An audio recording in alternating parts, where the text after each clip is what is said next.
আসসালামু আলাইকুম। এই কফিটাতে তো লস খেয়েছে। এর পরের একটা কফির জাত সেটা দেখাই।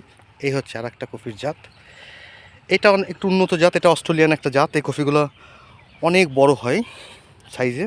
হুম, এটারও খরচ ভালোই হচ্ছে, কিন্তু একই রকম যদি কফি ওই আগের কফিটার মতো যদি এই কফিটাও মার খেয়ে যায়, ওটা দেশি জাত ছিল, এটা অস্ট্রেলিয়ান একটা জাত। এটার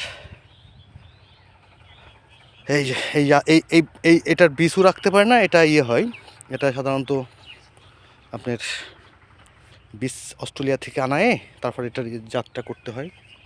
তো এই জাতটা যদি সেমভাবে মার হয়ে যায় তাহলে আসলে কৃষকের মরা ছাড়া কোনো গতিই নেই।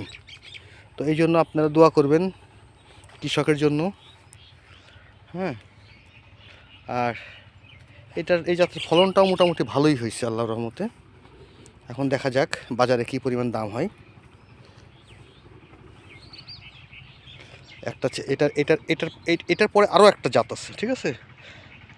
তিন টার্ম এই কফিটা ফলবে আর কি। এটা হলো সেকেন্ড টার্ম যাচ্ছে। ধন্যবাদ, ভালো থাকবেন।